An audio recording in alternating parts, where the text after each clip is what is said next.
She was my best friend, my sister in everything but blood. But then I found out she'd been sleeping with my husband the entire time. You know how people say, I never saw it coming? I used to think that meant they were naive, that they were ignoring the red flags. But now I understand.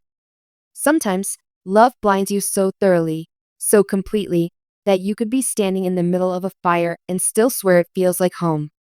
I met Kayla in middle school, and from the very beginning, she was chaos in sneakers and cheap glitter lip gloss. We were 13. I was the quiet kid with a messy braid and a book always tucked under my arm.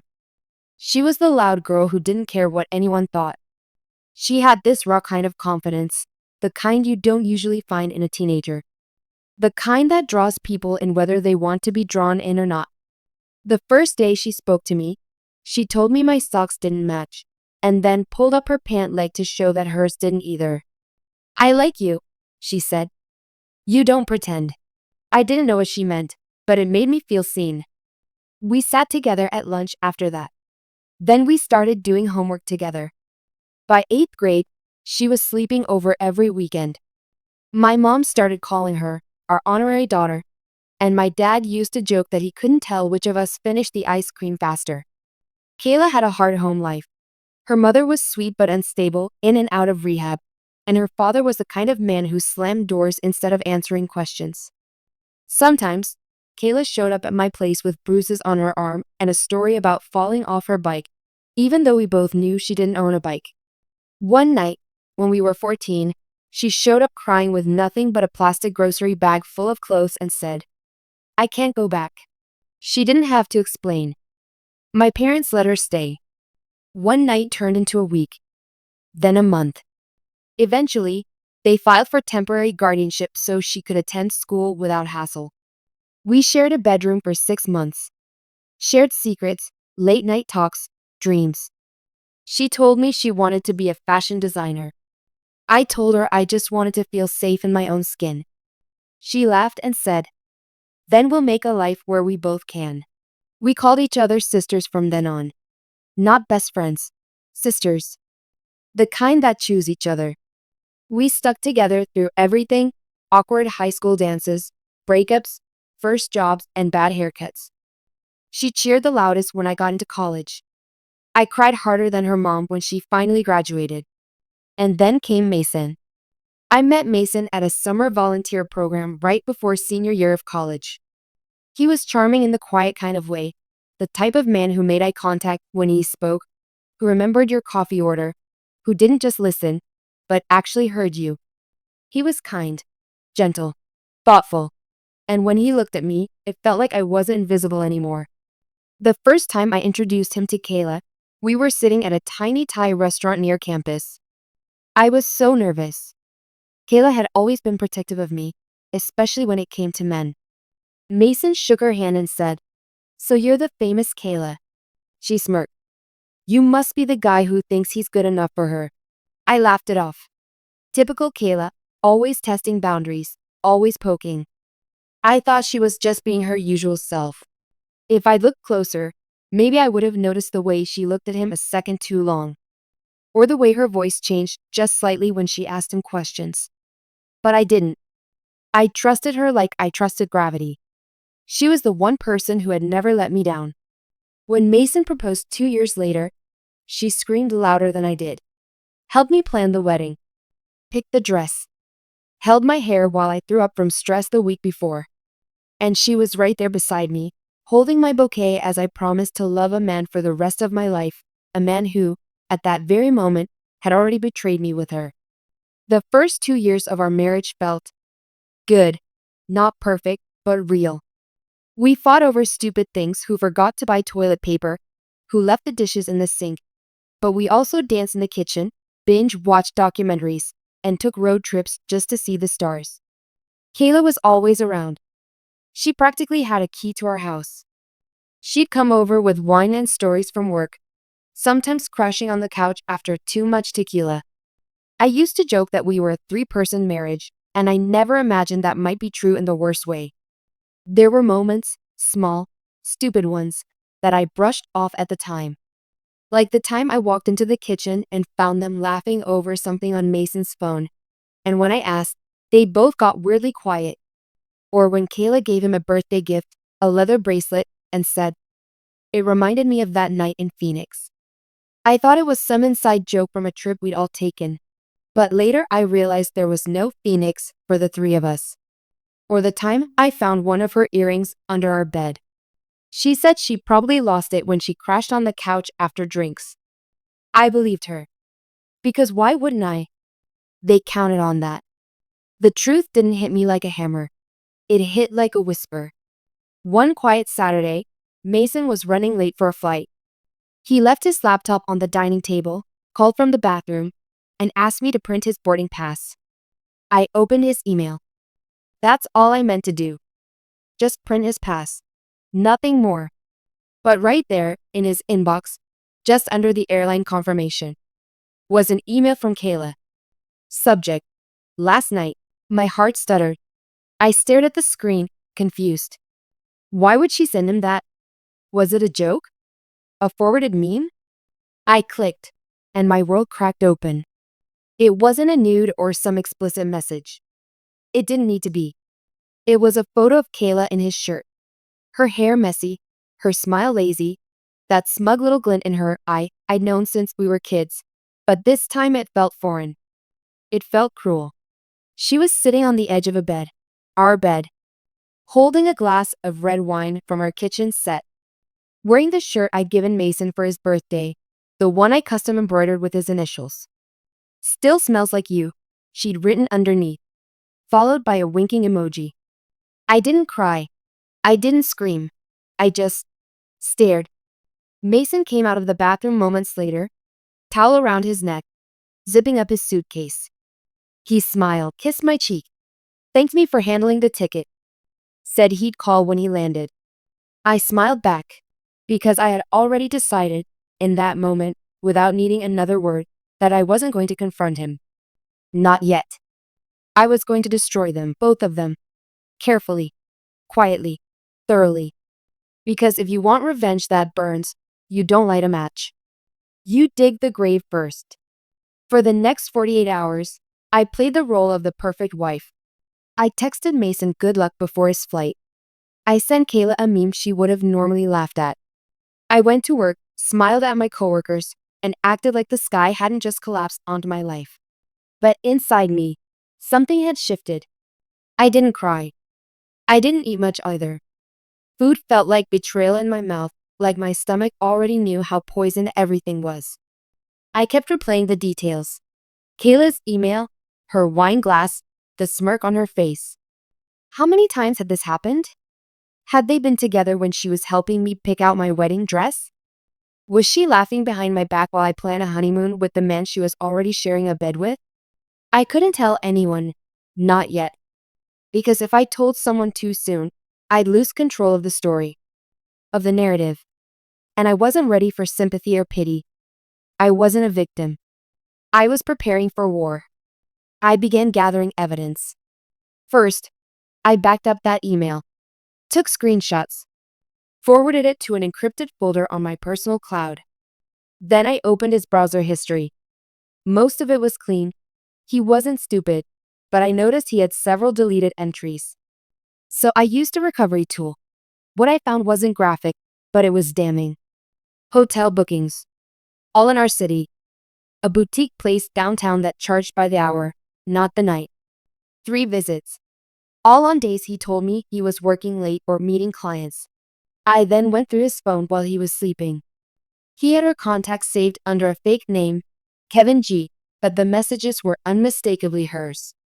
"You left your cologne on my sheets again. I might keep it there forever. She doesn't deserve you. Can you sneak out tonight?" The bile rose in my throat. The worst part? They weren't even trying that hard to hide it. Not really. They'd counted on my trust to keep them safe. That's the thing about betrayal. It's not just what someone does behind your back. It's what they expect you won't notice. Over the next 2 weeks, I played detective. I watched Kayla closely, invited her to brunch, asked her if she was seeing anyone. She smiled and lied. No one worth talking about. She ordered mimosas and complained about her boss. Made a few jabs at Mason in that playful, sarcastic way she always had. And I sat across from her, nodding, laughing at her jokes, pretending I wasn't fantasizing about burning her life to ash. Mason got back from Chicago that Monday. I welcomed him like normal. Made his favorite dinner. Even wore the perfume he liked. He kissed me on the forehead and thanked me for holding down the fort. He had no idea that every time he touched me, my skin crawled. But I wasn't going to explode. No, I had something better planned. They had broken me slowly with lies and looks, and the kind of betrayal that drains the soul. So that's how I would return the favor. Slow, precise, surgical. Step 1 was Kayla. I needed to break her life before Mason's because she was the one who knew me best. The one who weaponized that knowledge. She'd used my love for her, my loyalty, my history with her, to get close to my husband. So I dug into her world. Kayla worked in event marketing. She was brilliant at it, actually. Her career was the one thing she always felt truly proud of. She'd worked her way up from assistant to manager in 3 years. And she had just been offered a high-profile pitch for a luxury cosmetics brand that could have turned into a permanent contract. I knew this because I used to help her rehearse her presentations. So I anonymously leaked a series of screenshots, just fragments of her messages to Mason, to her company's HR inbox. Not the photo. Just enough text to raise questions. I swear, she doesn't suspect anything. Not with how I've covered our tracks. Being around her makes it even hotter. Like stealing something in daylight. I included the timestamps, the locations, enough detail to imply she was having an affair, not just personally, but on company time. One of the emails she'd sent him had come from her work account. I made sure that was visible.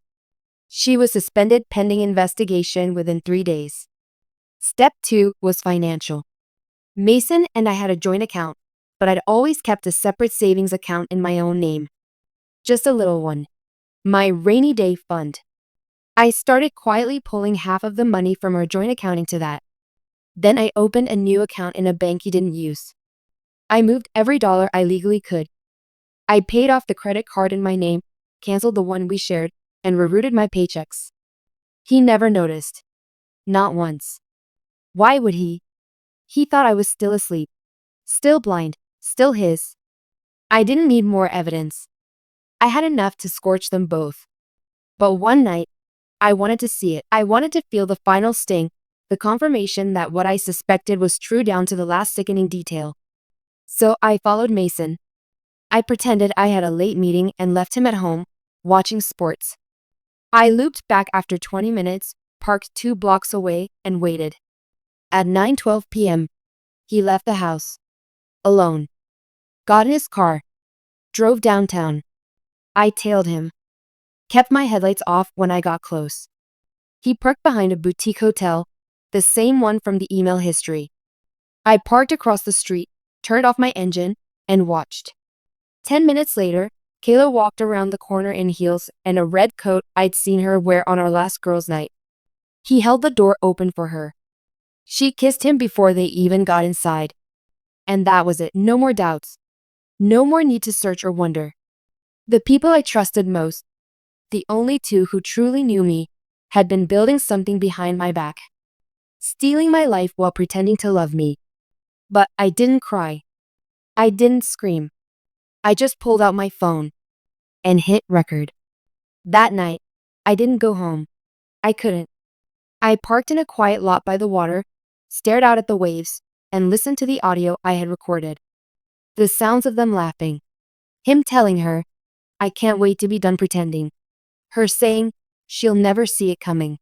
I pressed replay, again and again, until something inside me hardened into steel. I had spent years being the woman who forgave too quickly, who made excuses for other people's cruelty. I was done with that version of me. They wanted to lie in the dark? I dragged every secret into the daylight. They wanted to rip my life apart? Fine. I'd set theirs on fire, piece by piece. Her suspension at work became an official termination after a senior manager reviewed the screenshots. They cited ethics violations and abuse of company resources. She called me the next day, voice trembling. They let me go. No warning. Just gone. I played dumb. What? Why? They said there were inappropriate communications. I don't know how they got them. Were there? I asked quietly, knowing exactly what she'd say. She paused. No, of course not. It's a misunderstanding. I think someone hacked my email or something. I wanted to scream. Instead, I said, I'm so sorry, Kayla. I hope it clears up. She started crying. I hung up. That was the last time we ever spoke as friends. He was still oblivious, still kissing my forehead, still sleeping in our bed. But cracks were forming. Little things that rattled him. A denied credit card. A payment bounced. A vendor asking why the company account showed strange activity. You see, Mason worked in freelance software consulting, which meant 1099 taxes, self-managed finances, and a lot of business write-offs. Which also meant it was very easy for someone like me, with access to his files, to accidentally upload the wrong reports to his tax preparer. I let the mistakes sit for 2 weeks. Long enough for an audit flag. When the IRS notice arrived in the mail, I watched him pale in real time. He stared at the envelope for a full minute before opening it, then another before speaking.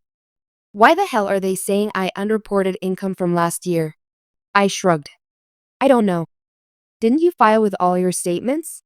I gave them the Dropbox folder, the one on my desktop. Oh, I said softly. I think I deleted that folder a while back. I thought it was old. You asked me to clear space on your drive, remember? His jaw clenched. He wanted to scream. I could see it, but he didn't. Because as far as he knew, I was still his sweet, helpful wife. A woman who wouldn't even know how to spell audit, let alone engineer one. By the end of that month, Kayla was unemployed, blacklisted in her field, and rapidly running out of savings. I knew she'd try to lean on Mason. That was always her fallback, manipulation through tears. And sure enough, she did. I found the messages on his iPad one night while he slept. I can't do this without you. I need you, Maze. More than ever. Please talk to her. Leave her, you said you would. I lost everything for you. Don't make me regret it. I forwarded the whole conversation to myself, timestamped and backed up. She was unraveling faster than I expected.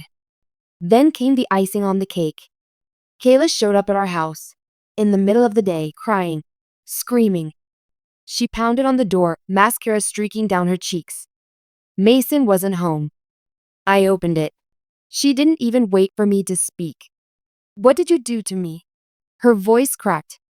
She looked wild, like a woman who'd lost the last thread of control. What are you talking about? You got me fired. You sent those emails, didn't you? You hacked into my stuff. You think I did that?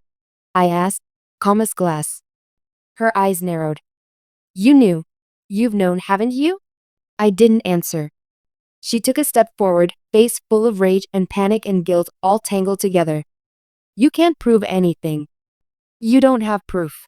I smiled. It wasn't kind. You should leave, Kayla. She looked at me like she was seeing a ghost. Or a woman she didn't recognize. And maybe she was. Because I wasn't the friend she once controlled. I was something else now. Something she had created and could never contain. Mason came home that night to find Kayla's bracelet, the one he bought her, nailed to the wall of our bedroom. Right above our wedding photo. No note. No explanation. Just that. He stared at it, jaw slack, color draining from his face. What the hell is this? Maybe it's a metaphor, I said. You broke something sacred. So I thought I'd return the favor. His voice dropped. You know. I looked him straight in the eyes. I've always known. He sank onto the bed, hands on his knees. It didn't mean anything. Don't insult me. I love you. Know you loved what I gave you. My loyalty, my softness, my blind trust. But you never really loved me. If you had, you wouldn't have shared your body and your lies with the one person you knew would cut me deepest. He looked like he wanted to cry, but I didn't give him the satisfaction. Instead, I calmly opened my nightstand drawer, pulled out a folder, and handed it to him. Inside, a copy of the emails, screenshots, hotel records, photos, a list of every account I had already moved, the name of my divorce attorney. He flipped through it in silence. His face broke with every page. I waited until he reached the end, a photo of him and Kayla on that hotel security camera. Then I stood up. "You were right about one thing," I said. "I never saw it coming." And I walked out the door. The next morning, I served him the papers. I'd already had everything prepared. My lawyer was sharp, experienced, and unflinching, exactly the kind of woman Kayla used to mock. "Too aggressive," she once said about women like that. Funny. I used to agree. Now I knew better. The papers were clean, precise. I wasn't asking for the house. I wasn't asking for alimony. I didn't need to. I wanted something else. Complete control of the narrative. In our state, infidelity doesn't legally guarantee favorable terms, but it does influence settlements, especially when you have receipts. And I had a library. My lawyer presented evidence, financial records, texts, hotel logs, and Kayla's HR termination letter. But the centerpiece was the audio recording, the one from the night I watched them enter that hotel together. We played it during mediation. Mason's lawyer asked if we could stop the tape. Mine said, "She has more." He didn't fight. He didn't speak. He just nodded. Remember how I said Kayla was blacklisted in her field? Well, I took it one step further. There's a conference every spring for top marketing professionals. She'd spoken at it before. This year, I submitted an anonymous tip to the organizing board with links to the internal HR memo that cited ethics violations.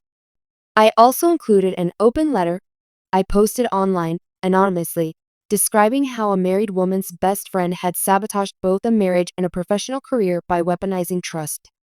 It went viral. I didn't use names. I didn't have to. People in our circle knew exactly who I meant.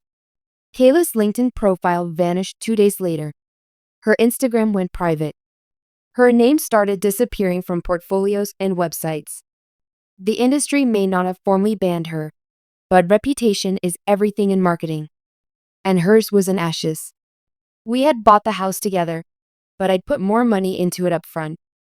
My lawyer emphasized that point, and Mason, worn down, humiliated, and likely terrified of a public trial, signed it over.